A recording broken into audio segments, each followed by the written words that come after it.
Hey, what's up? So now we will continue with the Redux Toolkit. We will create a simple store for the to-do list items we will create. So to get started, or to make things look nice when we are developing them, I will use this UI components. It's called React Suite. You can go to Guide, then Quick Start. You need to install it, so npm install rsuite, and I already did that, as you can see in my package.json.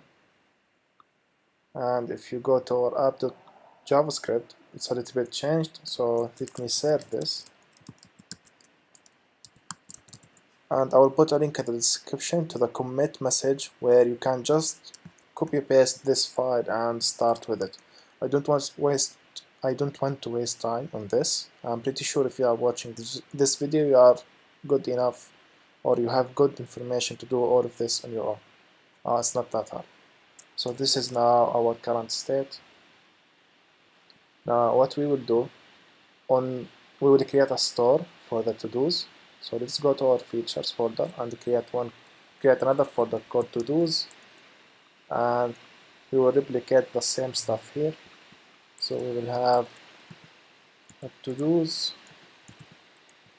with JavaScript and to-dos slice JavaScript. So let's import from add Redux Toolkit create slice.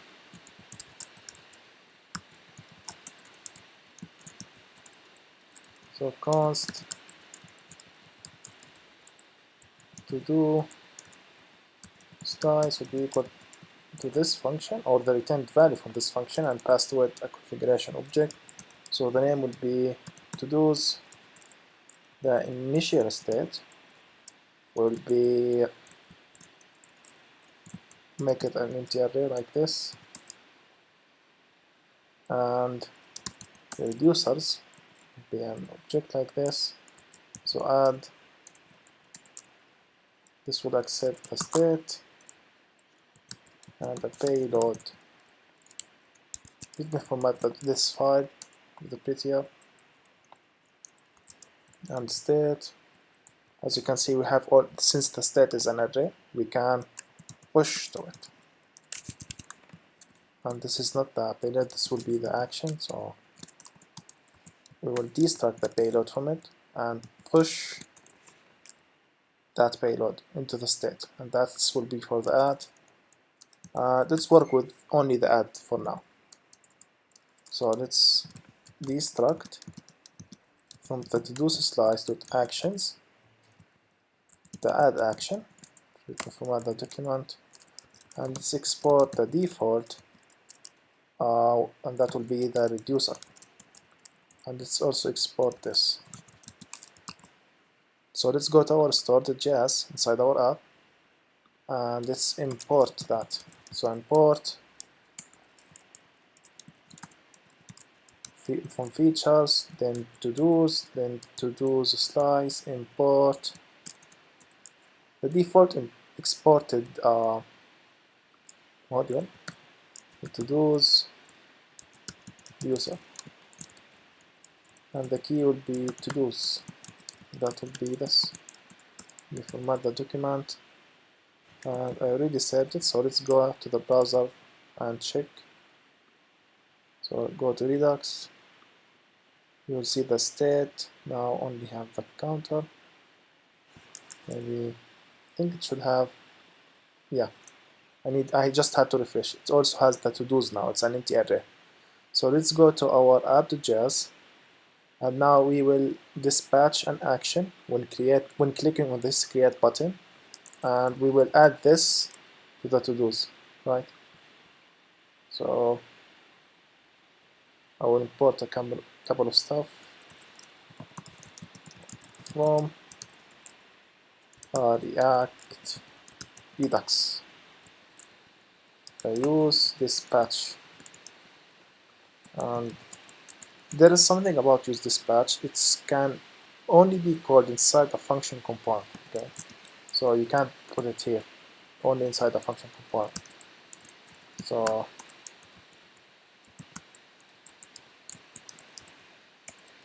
anyway, dispatch will be equal to useDispatch, and this is the dispatch function that will dispatch actions.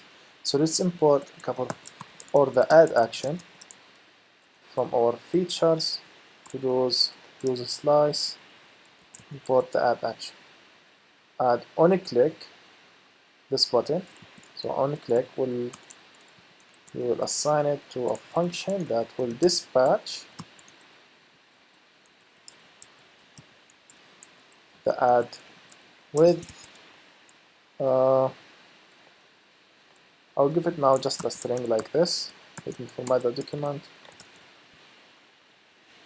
This should be refreshed by itself, but I'll refresh it just in case.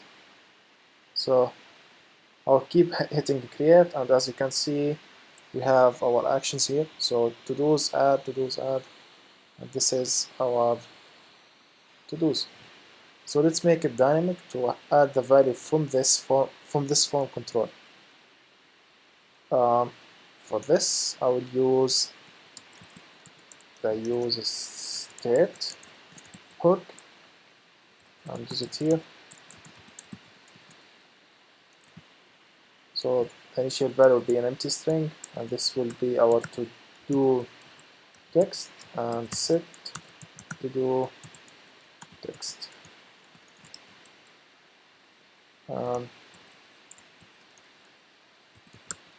Value will be set to-do text, and on change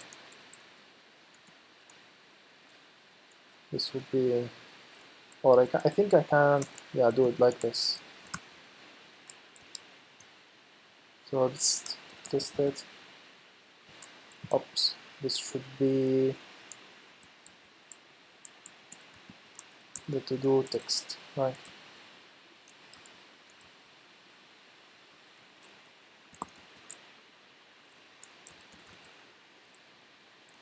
I think it's good enough. So this is our state. Each time we put a text here, it will be added. Another more sophisticated example is you will put something like this, and oh no, this will stay the same, but on dispatching an action, you will dispatch it, then you will set the to-do text to an empty text, like the origin.